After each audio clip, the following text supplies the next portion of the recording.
Good Monday morning, everyone. I know I'm in a hotel room. My lighting, everything's different. But you guys are listening to Author Talk with me, Amy Fern Russell, and our lovely author guest today is Jennifer Parker. But you guys, before we dive into Jennifer's book, which I'm dying to do because she has my dream job, I want to tell you guys about my weekend. So last weekend, you guys, we all know I ventured into backpacking with Josh. Okay. It's about time. Oh, Russell. So I ventured into backpacking, okay, and I made it. I made it, you guys, 11 miles in one day, okay, which is what my Hawaii trail will be. Okay, 10 and a half if you want me to be precise. I'm rounding up for the glory of it, okay? Out of a 27-mile hike, I made it. I backpacked in the middle of a field. I'm pretty sure no one's ever camped here before. We had to make our own fire pit. We had to clean water, like lake water, with our gravity That filter. is so cool. I've always Okay. wanted to do that. What did you use to clean the water? A gravity filter is what I we love did. gravity filters. Oh my gosh. So we did that. Okay. I went back and forth and so many switchbacks and rocks and everything. Okay. And I had a dog find me. A lost dog found me and loved me, hated Josh. It was great. Okay. I learned how to manage, start, and maintain a fire, break down, reset up, fold sleeping bags, and the mats that go underneath it, cook dinner in like this single pot, all of this. Okay, this is just on Friday. Okay, Why didn't you just do a cabin again? Why didn't you just do a cabin? Because she's going to do the Kauai March. I am. So on Saturday, right? So I struggled a lot on Friday, you guys. I'm not gonna lie. I struggled a lot on Friday. I got really bad heartburn, which was very crippling. So everything started swelling. It hurt to bend my fingers. It was a really bad experience, but I'm glad that I made it to this open field.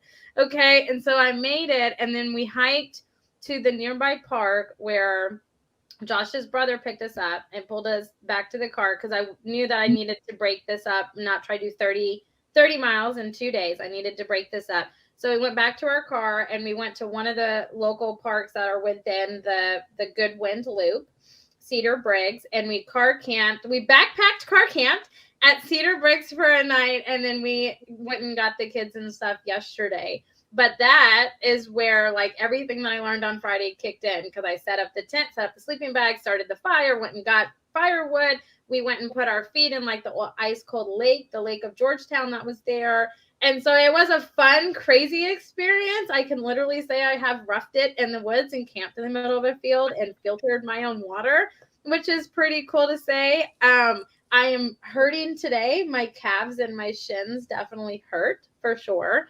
But I can say that I made it 11 miles in one day, carrying my own stuff on my back, filtering water. So I am going to classify myself as a badass this week. Because you are a badass this week. Because I did that, you guys. So it was long awaited. So it was a fun. Great! Wow. So, yeah. How did your new hiking boots do, and how did your new backpack do? Did it rub your back? No, my new backpack is wonderful. It's an Osprey. It's wonderful. It has like a netting behind, and then like a gap between my back, the netting, and my backpack. My shoes, I probably should have broken a little bit more because my arches were hurting a little bit. I know, but they still were really nice. The funniest thing about this whole trip is I found this dog, right? He was a lost dog, and so he was gonna walk back with us on the trail. And the damn thing peed on my backpack. Can you believe this? The damn dog. And then he went and licked me afterwards, so I had to forgive the dog because, I had to. He's a dog. Right. So it was a fun, crazy adventure. And, I'm happy I did it with Josh, who could kind of guide me. The swelling in my hands, though, was unbelievable. To bend my fingers hurt really bad. I've never experienced that. But, I can say that I did it and I've survived it. I have the bruises and the pain to go with it. But it was a fun experience. I can say I did. So it was fun. Okay, I'm very jealous. So that it doesn't smell new. I know. Right? He really broke it in, really broke me in 100%. But it was even cooler because the dog kind of found us in the middle of this field, like no one around. Here comes this dog, just like, hey, what's happening? You know? So it was a lot of fun. It's definitely something I was thinking. I was talking to Josh yesterday, Russell, about you, and I was like, Russell's gonna think I'm a badass because I did this. Yes, you are. So it's awesome. definitely a thing for sure. What was Josh's jobs while you were doing all this setting up?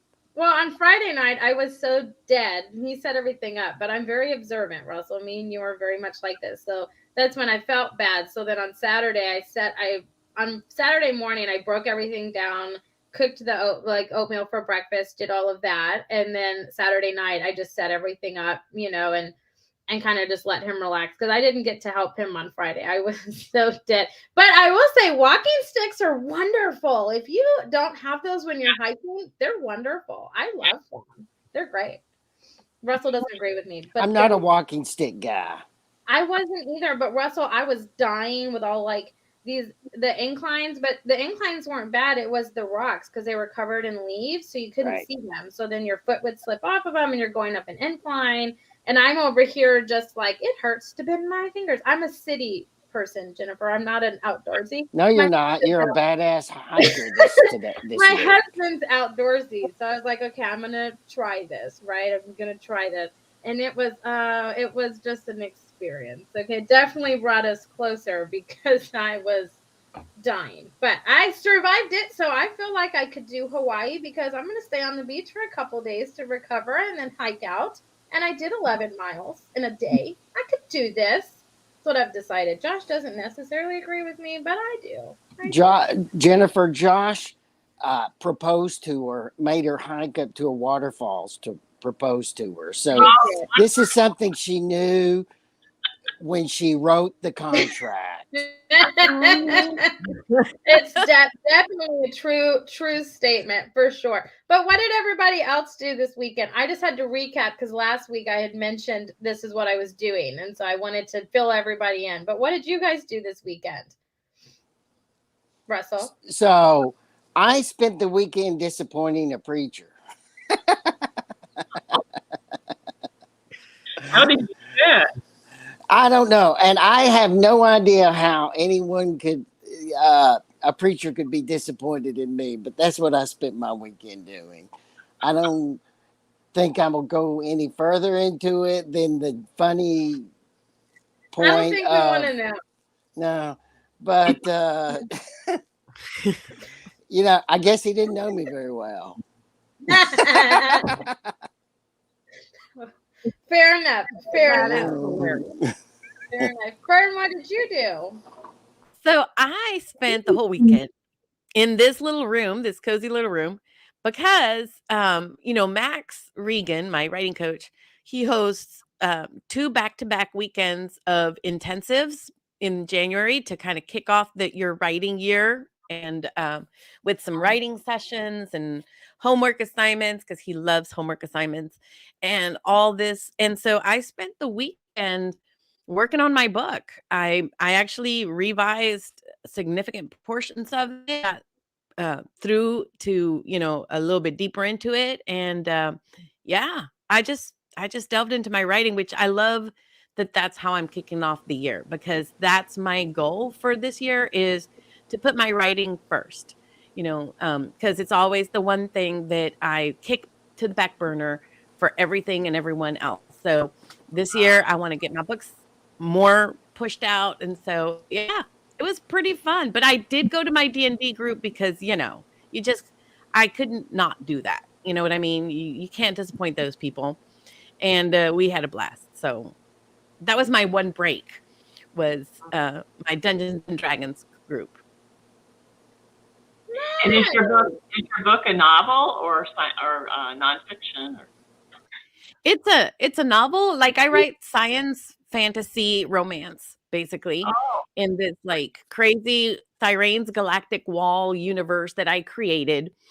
And so the book 1 came out in 2020, and I realized, it's 3 years later, Fern. At some point, you've got to get this thing, done. So I'm actually going to have a novel that's a side project tells the story of a minor character that's going to be important, but not enough to bog down the main novel, right? So that one's going to release coming up, and then this baby is going out in December for sure. That's the goal. It's going to get out into the world. So yeah, it's been really fun to recalibrate. That's the word for the year. You know how Sandy always had a word for the year? I know, Yes. Russell, you Yeah, I love the always word. made fun of her for her words. He Yes, did. well, And her sweaters and her chihuahuas. and her sweaters. But my word for the year is recalibration, my friends. It's time to recalibrate so that we can move forward. That's just Nice. that's the word for the year. That's the word for the year. Yeah. I What like did you do, Jennifer? How'd you spend your weekend? Well, my weekend was a lot more quiet than Amy's, for sure. I've had my sister visiting me for now 2 weeks. She's going to be leaving later today. And so visiting with her, visiting with my daughter. But I did actually set some intentions through. I had maybe a better experience with a minister than you did, Russell. But, but I said, It wasn't bad. He was just sad.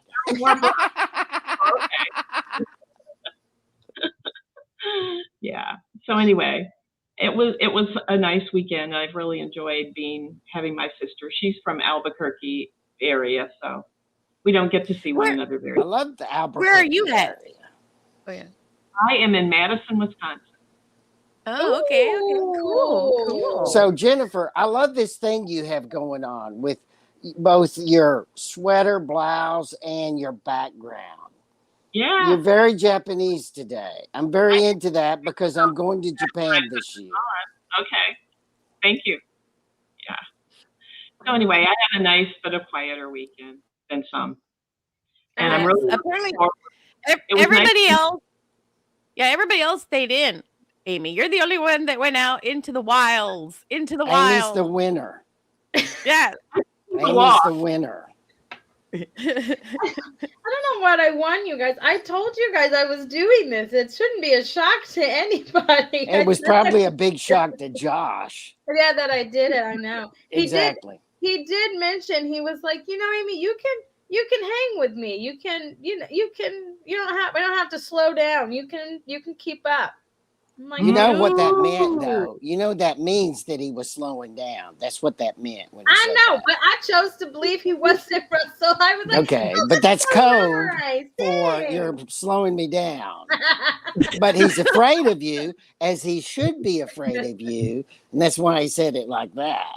I know, he was very nice. He was very nice. But my kids had a lot of fun with my mom. So my mom watched the girls all weekend, and they partied, went to the Dollar Tree, and just got all kinds of goodies. And so they had a lot of fun. My mom doesn't get to see them very often, so it was good that she got like her weekend and stuff. But I'm excited about everybody that's listening to us, Russell, on our podcast and everything like that. So Russell, why don't you tell everyone about our podcast before I dive in so they can hear us? Jennifer, most people don't watch us on Monday morning when we do this live, though we always invite them, and and Amy will tell them how they can find us to do it. Most people listen to us during the week on our podcast channel. Last year we were rated top 10 independent books podcasts in America. We were very humbled and we frankly shocked when we found that out. And we thank people. Amy, where do people find us on our podcast? Yeah, so you can find us on Amazon Music, Stitcher, Apple, Google, Good Pods, anywhere that you can listen to a podcast. You can find us, Spotify for sure. But we're just humbled. We are now in our 8th year. We've never missed a Monday. They may not have all been live, but we have never missed having Author Talk play on a Monday. And so we're just grateful. We love doing this, and it's been so much fun. Our guest today, Jennifer Parker, reached out to me on LinkedIn. You guys know how Russell likes for me to say how you can get in touch with me.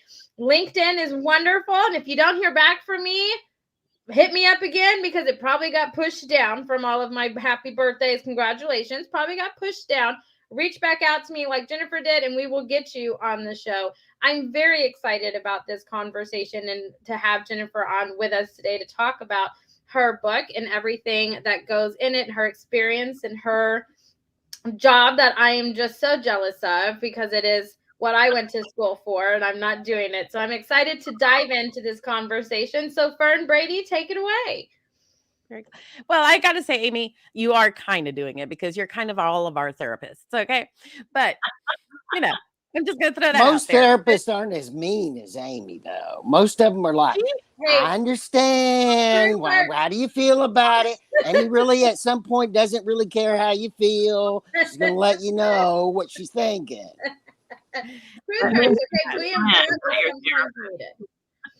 Yeah. No, I think therapists sometimes got to get brutal with you, and that's Jennifer. You can say yes or no to that. As a therapist, sometimes you got to get real with people and be like, "Look, girlfriend," right? But Jennifer, talking about your book, I want to kind of just start a little bit of the conversation in like what is your background? What we know you're a therapist. What kind of therapy do you do, and what led you to this profession? Well, that's a very good question. So I initially, when I was very young, got a bachelor's in psychology, and then I didn't do too much with it. Sort of like what you're saying, Amy, kind of took a different direction, and then I had a family and so forth. And when I went through a crisis in my life during the divorce, that was a pretty big crisis, as it is for most people. I we did some couples therapy, and then I was doing individual therapy, and I thought, this is what I want to do. And so I really made an about face. And how I got interested in working with people who are abused by their partners was that I did an internship at a battered women's shelter. And I thought I didn't know anything about that. It turned out that, yeah, I did, because, we all grow up with influences. And my family was a very traditional one, and my father was pretty dominating and so forth. So I really became inspired to empower everybody, but certainly anyone who's being abused by a partner.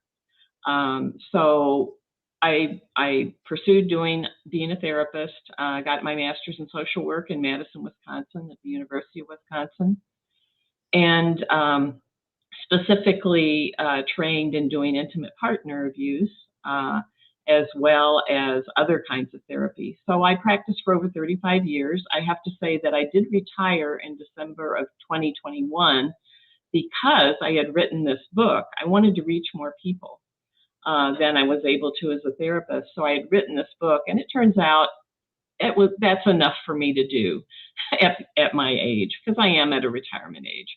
So I decided to retire from clinical practice, and now I sell my book, but I also train therapists in how to more effectively work with survivors.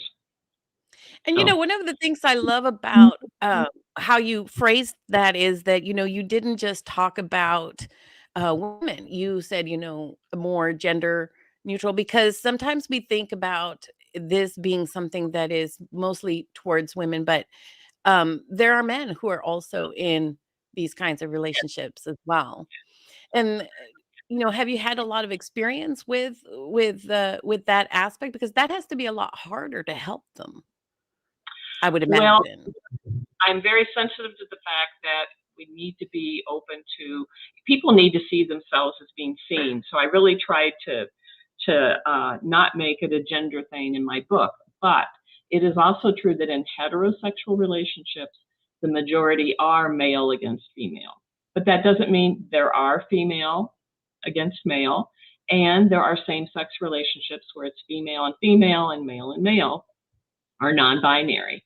So everybody needs to be able to be seen. So I wanted my book to be open to other people. And I think it's important not to just say that it's women all the time. But certainly women have their particular experiences. Males have their particular experiences because they've been socialized. Hey, they're supposed to be macho, control. And, socialization can really affect us negatively, females, males, or whoever we are. Yeah. So when you started writing this book, you mentioned you wanted to kind of reach a wider audience and to help more people than you can as an individual therapist.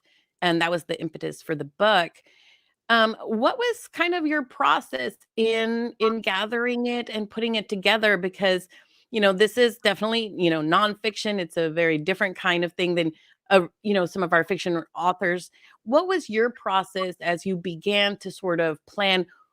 How did you decide, okay, what am I going to put in this book? How am I going to go about organizing it? Well, I had the idea of writing a book, but had no idea how to do it. And fortunately, I had met a mentor who was also a therapist, but she was a published author. Her name is Julie Taylor Johnson, and she's published a number of books. And so she did classes on how to get started with writing and then how to do a book proposal and so forth. So that really gave me a good start. The other thing that I did is I joined one of her critique groups and then later on joined a different one. And critique groups are really helpful in terms of, especially if you haven't gone to school to be a writer kind of thing. So really learning how to do that trade, how to write a book. And I will say that it was a long-term project. When I started, I was in full-time private practice.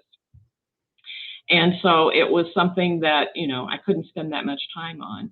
That as time went on, I cut back on my practice and spent more and more time with it. And I really love writing. So it was never something, even the rewriting process and everything, I've always enjoyed that. I don't know if that's the word I want to use, but it's not something that got me down. Sometimes I hear people say, well, they write something, but then they don't like the editing and so forth that needs to happen. But that's not something that was a problem for me. In fact, I had to really help myself not to edit too much. It's like, okay, it's done. Yeah. Knowing when you get to that point, like, okay, it's ready to go out. It's ready to go out. That's always a hard one, but that's great because you have a team helping you. And I know Russell might have something to say about the critique group part. I know how you love critique groups. Jennifer, Fern and I are always arguing about critique groups. Oh, okay. I'm a big believer in getting help with your writing.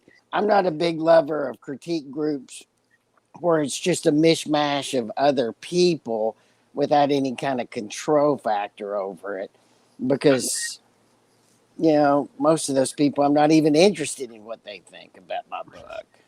I should have said classes are really important too. Yes. I guess it probably depends on your critique group, because mine is small. It's like 4 other people. All of them write novels, and basically it's, giving me feedback that I can take or not take. Most of the time it's really good feedback about whether or not I'm getting across my points, typos, that kind of thing. So I really benefited from it, but I know what you mean, Russell.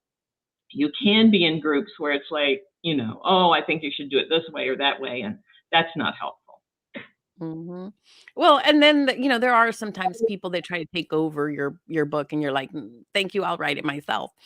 So Exactly. as you're gathering, because this is a nonfiction book, but it is about relationships that are going awry. How did you balance, for example, the more informational pieces of just kind of looking at it from, the scientific psychology understandings and theories, and versus the lived experiences? I imagine there's a lot of anecdotal pieces in here. How did you decide, how did that balance come about for you? Gee, I'm not sure. I did. The book is filled with anecdotal things, like, of course, if it was an example of a real person, it was totally so that you couldn't tell that. But I worked with so many people, so I tried to give good examples so that people could connect with what I was talking about. So if they are a professional or they're a friend or family member who thinks this is going on, to help them. And then I also include reflections with every chapter, sometimes more than one, to help people, and I say within the book, you need to decide for yourself whether this applies for you, or you need to decide, take what works for you and leave the rest. And so the reflections help them to kind of work through, what does this mean for me, whatever the chapter is that I'm doing. So, but also include much, research that I did on various things, because that's really helpful and something that I did when I was a therapist. So it just came, I didn't actually think that through, but it just was what I decided, what I thought would be helpful to people. So it was more like an organic. Important as a therapist, and I think it is with your audience in a book too. Yeah. And so it sounds like you were more like a discovery writer, more like, you let it kind of flow and feel how it would be best to connect the two pieces of the puzzle. So as we're looking at this, I mean, this is a difficult topic for a lot of people. What are some of the things, because, before you get too deep into a relationship, what are some of the things that you would say are things to look out for in the earliest stages as you are entering into a relationship that could be things to maybe make you go, pause, think on this, because we all get carried away with the ooey gooey butterfly feelings, and we tend to sugarcoat and pink glass a lot of stuff. But what are some things that you might say, okay, take a look at these things and maybe go pause a little bit? That's a very good question. I'm glad you asked that, because early on, it's like the honeymoon phase. It's like it's healthy actually to give people the benefit of the doubt. But it's also extremely important that you don't give up your own values, your own interest, and so forth. And so while in the beginning of a relationship, we typically want to spend lots of time with them, it's important to maintain your individuality and so forth. So if you get some pushback from that, that's a big red flag. It's like, oh, you must not be as interested in me because you don't want to, because you're going out with your friends. That's a big red flag. Or you don't love me enough, those kinds of things. If any difference, if having a difference of opinion is a problem, that they can't tolerate that kind of thing, that they tend to go into questioning your opinion, or your telling you're crazy, certainly that's farther down the line. But kind of the early signs are if somehow it's not okay to have a difference of opinion, or a different way of doing things, if they have to have too much control over that. Now, I'm careful about the use of control, because people use that in different ways. I like to use the term coercive control, because some of us have in families where maybe we were controlled and therefore we're sensitive to it, and we feel like I have to be the one driving the car, for instance. I like to use that example. But that isn't coercive control, unless, so we need to be careful how we define those things. Yeah. And I love how you're talking about the opinion, because I know in our society we've gotten to a point where sometimes people get very hostile if you have a different opinion. And if you're in a healthy relationship, you should be able to have different opinions. I mean, you shouldn't agree on every single thing, Right. Russell? Yeah, I totally agree. That's the nature of, as you well know, my relationship with my wife of 40 years is we disagree about almost everything. And we we have coffee every morning before we start our day. And we usually are having some kind of debate about something. Today it was about Prince Harry and being taken off the coronation. And she was more pro Harry, and I was like the other side, and off we went. That's the way we function. So I totally understand that and agree with that. And I actually raised my children to be like that. They're as adults. That's wonderful. Absolutely. And I really love your focus also on being careful that they're not isolating you, because that is because you do have a tendency in the beginning of a relationship to want to be together all the time. And so being, like you said, being careful of how do they respond when you want to have some separate time, when you need some space time, especially because like I'm an introvert. I need you to go away for a while. I need some space. Okay. I need to be alone to process Sometimes stuff. we want you to be alone, Vern. You do. I'm a much better Fern if I have my own personal time to deal with some of the stuff going on. Okay. But Yeah. it is difficult in the early stages to sort of balance that out. I think the important thing is that you check into, am I choosing to give up something today, like an activity because I prefer this, or am I feeling like I have to in order to please another person? That's a red flag. Yeah, That because is such a we possible. do want to spend more time with the other person, but then we need to, it's important to maintain our interests, our friends, and so forth.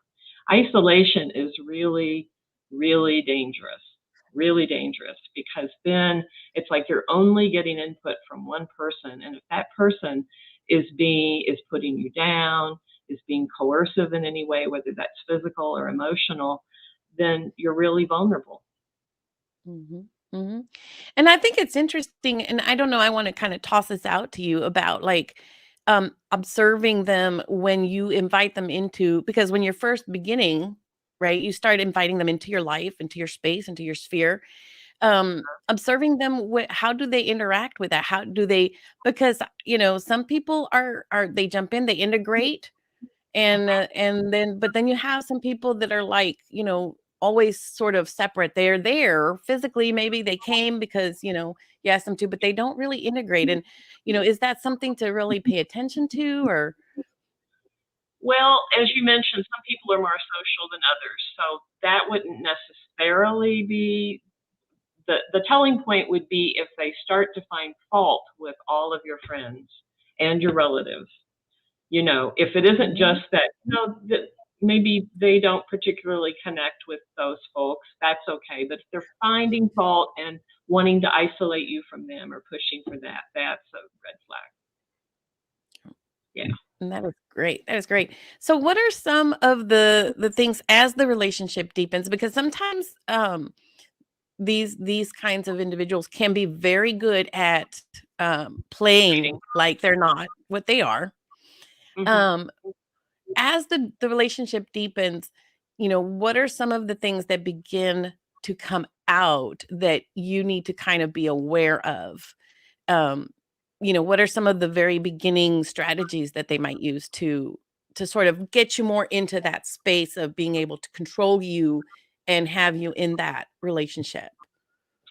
Well, in my book, I have a coercive control checklist. So I love that you asked this question because the first type that I have is seduction. So Mm. some of these things can be very easy to seduce. It's like, oh, I'd love to pick out some clothes for you, or let me do all the shopping, or, I'm really good at this financial stuff, so why don't I just take care of all of it? And that isn't necessarily a red flag, but it can become one if, again, you get too isolated, or it's like you're suddenly not able, they find fault with any clothing you might pick out. It's not sexy enough, or it's too sexy, or whatever it might be. So again, it's about, does it feel like you're giving up parts of yourself? And I And love that, because that is a very difficult thing in a relationship, because in a relationship, right, you there are things that you're great at and there's things that you're not so great at as a person. And so then if your partner has a strength in a particular, because I'm thinking about what you said about the finances, right? Because let's face it, some of us are really good at math and some of us have a difficult, complicated relationship with math. Okay. So it's hard to maybe to differentiate or to be more aware when if your partner has this strength, you want to kind of rely on those strengths because you're partnering. That's part of the relationship. But then at what point does it become, where now I've given up control and now it's abusive. So that's the seduction part, is that, yeah, it is hard. It's normal for us to kind of, if we're in a relationship, to have some different roles. But if, for instance, with the finances, but you're kind of totally cut out of it, you don't have access to information, or maybe gradually it turns into, well, you can only have this much money to spend, or you don't have any, that you have control over. It kind of gradually becomes that in a coercively controlling relationship. Yeah. Russell, did you want to say something? Because I know you unmuted yourself for a minute. Well, it's, everything, this is a marginal question, right? Of when does coercion start? Or when does the seduction start? For example, on more than one occasion, my wife has said, these clothes have to go. And that was just because she has better taste than I do. I mean, it's just that. Or during our marriage, there were times when I had total control over the finances. And there were times in our marriage where she had total control over the finances. But did you cut each other out? Did you each have access to information if you wanted it? Did you jointly say, oh, we're going to save for this? And there's your point, right? And there's your point. Because you can tell from my description of our coffee in the morning that was not the case. And that's your point, right? So it should be mutual. Right. And if not, doesn't feel mutual, if there's double standards about what one person can go out and spend versus the other one, they raise holy hell if you go out and spend something. Yeah. And I think that's a really great question of, where does it start? And because once you're in it, it's a lot harder to pull out. So I think that's why I'm focusing so much in the beginning stuff, like, okay, identifying these moments of that you want to just maybe stop and think about. Again, where does the coercion begin? And I love that you have a checklist, because that helps a lot in terms of just kind of giving yourself a little moment to analyze, okay, what kind of status are we having in this relationship? And that can be really helpful too, because a lot of times people will feel like it's only me happening to me. And if they see it in print, it's like, oh, it happens a lot, or it wouldn't be in this book. That's really helpful. But I want to go back to where coercion starts is in the beliefs of the person who uses that behavior. They feel entitled to have power over.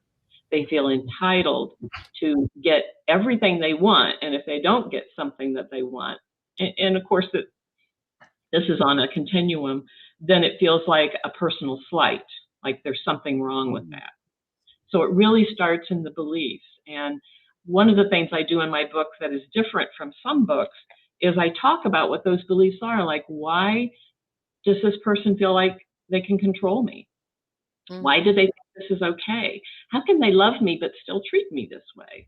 And I did research. I really love Riane Eisler's work. I don't know if you're familiar with her, but she's in her 80s now and has just done many, many, many books. But basically, she's looked at what is it, as a Holocaust survivor, what is it that causes these kinds of things? Because coercive control happens in other parts of society, everywhere. And that's one of the things I also cover in my book, so that people, if they've experienced in other places, it's like, oh, and just to see also, it helps those who experience intimate partner abuse to understand it isn't personal, really. It's about what people have learned is okay in relationships and what they feel entitled to. So if they believe that there's only a small amount of power, it's finite, and so therefore I have to really have power over others in order to feel okay about myself, then they're going to be more apt to use this kind of behavior. And then again, if they feel like any difference of opinion is threatening, or any difference of what somebody wants to do is threatening to their self-esteem, then then they're going to fight against that they're going to think that they have to have power. And then that slips into some people have more worth than others. And if you think about it, racism, religious persecution, intimate partner abuse, all of those, it's like somebody gets identified as being worth more, being more deserving of. So that's one of the things that sort of differentiates my book from some others, because I really do that societal connection, those beliefs that really lead to. And sometimes people will admit, yeah, I think I know better than anybody else. But other times they don't, but you have to look at their behavior. Yeah. See, I love that you included that in your book, because I feel like those are questions that people ask, like, why are you this way? Like, you say that you love me, but then when you do this, right? And they try so hard to understand it and to not make excuses, but to kind of find roundabout ways, like, oh, it's just how you show love. It's just what you learned and how you show love and what you were showed, and, monkey see, monkey do kind of thing. And so I really appreciated that about your book, because you did send me a copy so I could read it. And that was my favorite part, because I feel like those are questions that people ask and they don't really get the answer to. And so I appreciate that that's the difference in your book, because you have extensive knowledge in it and you've researched and done all of these things into it. And so it definitely shows in your book and in your writing style for sure. So, I mean, I appreciate the book as a whole. I got to mute myself because of my kids, but I love that part about it. That's my favorite part, to be honest.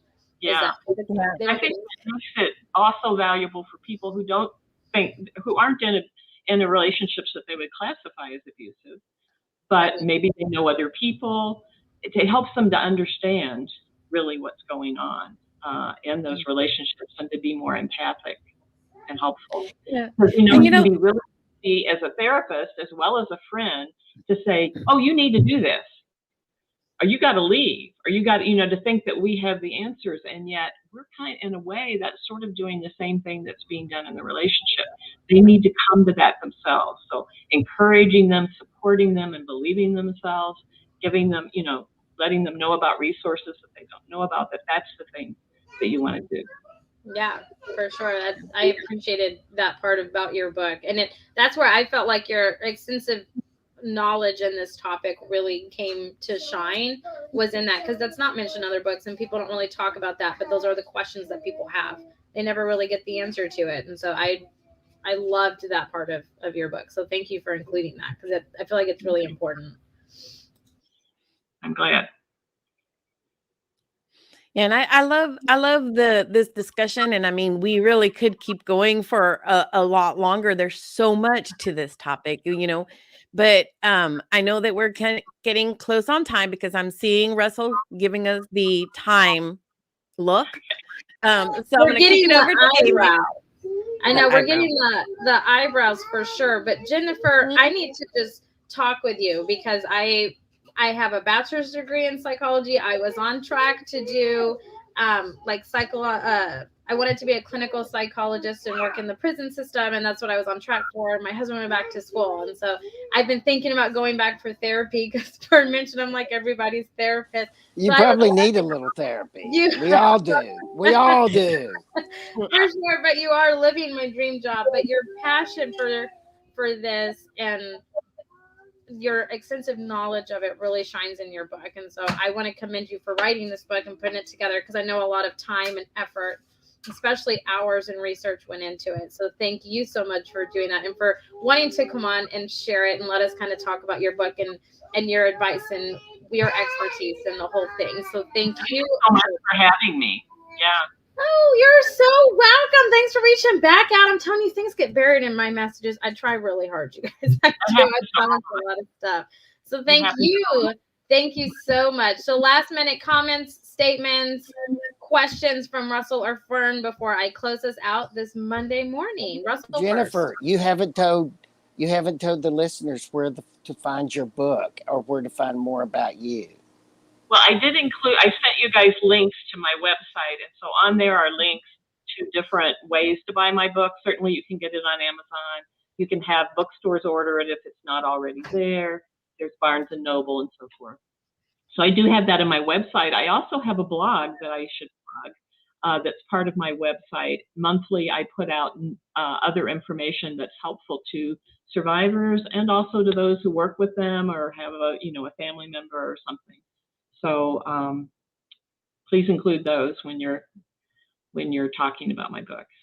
Absolutely. And the Amazon link is in the comment section down below for you to check out, or if you know someone that could really benefit from this book. Thank you. Fern, what about you? I just want to say I have enjoyed this conversation very thoroughly. I think that it is a huge topic of discussion that we just barely scratched the surface on. But I'm excited about your book because I think that we need resources like these to make awareness happen, because too often we fall into a relationship. We are not as proactive as when we meet and people and enter into relationships. And so I think that it's an important thing to do, is to stop and think. Mhm. Okay, Mhm. is this going to be healthy for me? Is Yeah. and be aware of what's happening.